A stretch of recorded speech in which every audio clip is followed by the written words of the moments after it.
que ganhos da reforma tributária são maiores que eventuais perdas. O governador Eduardo Leite, naturalmente, que eu estou tratando, né? Ele esteve juntamente com o presidente da Assembleia realizando uma palestra na Federação, né? Logo após fez uma entrevista coletiva e defendeu critérios na distribuição dos recursos regionais.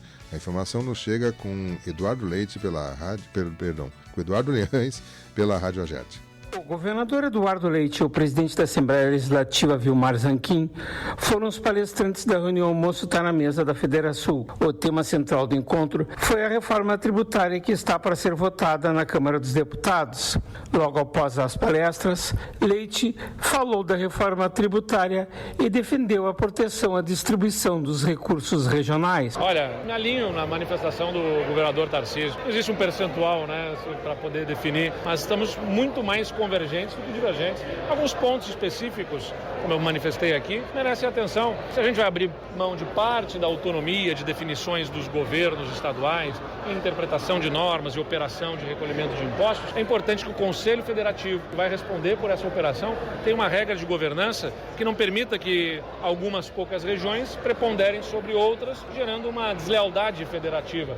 Então a gente defende que tenha alguns componentes de governança, de quórum qualificado, que protejam interesses regionais na interpretação e na operação do novo modelo tributário. É um dos pontos. A questão da distribuição dos recursos do Fundo de Desenvolvimento Regional. Estou abordando aqui os temas mais, da governança federativa, do interesse do Estado, sem analisar as questões, setores econômicos específicos.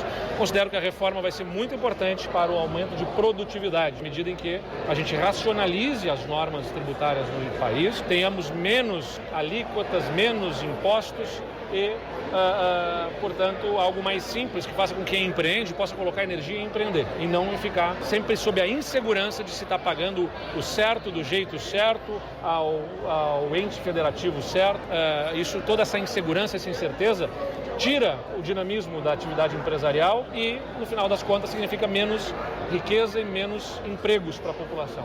Então, os ganhos econômicos que a reforma vai oferecer suplantam qualquer tipo de eventual prejuízo pontual. Agora, claro, as regras de governança são os nossos pontos que devem ser cuidados agora na hora que ela for levada à votação.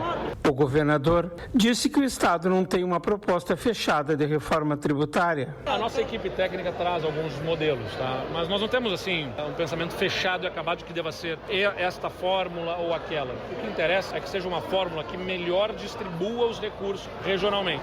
Se o Fundo de Desenvolvimento Regional for distribuído para os estados, usando os critérios do FPE, por exemplo, o Rio Grande do Sul fica com algo perto de 1,5%. Nós propomos fórmulas que podem levar isso para mais perto de 3%. Significa dobrar o valor de recursos que serão acessados para investimentos no estado do Rio Grande do Sul, que todos nós aqui sabemos é um estado que, embora seja mais desenvolvido do que a média nacional, e economicamente, socialmente, numa posição melhor, tem as suas próprias desigualdades, os seus próprios, de tanto regionais quanto sociais, e tem limitação à sua capacidade de investimento.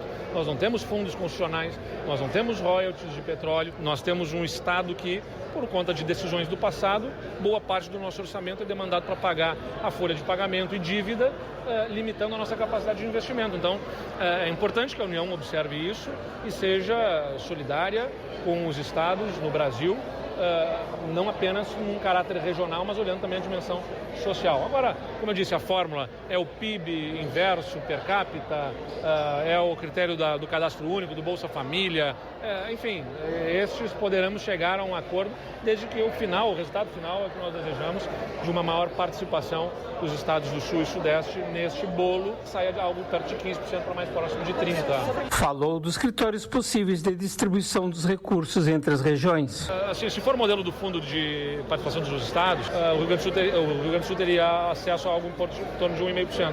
E se for um outro critério, nós podemos chegar a algo perto de 3%. E no agregado, os estados do Sul e Sudeste seriam de algo de torno de 15% para algo mais próximo a 30%. Lembrando que ainda continua, ninguém está pedindo para ter acesso majoritário. Porque a gente entende que região Norte, Nordeste, o próprio Centro-Oeste, eventualmente, em algumas situações, precisam de investimentos para ajudar a levar desenvolvimento em localidades mais afastadas, mas está desproporcional se for o FPE. Porque se for o FPE, as regiões Sul e Sudeste, que respondem por 60% da população praticamente, ou 56% da população, receberiam perto de 15%. Aí fica absolutamente desproporcional.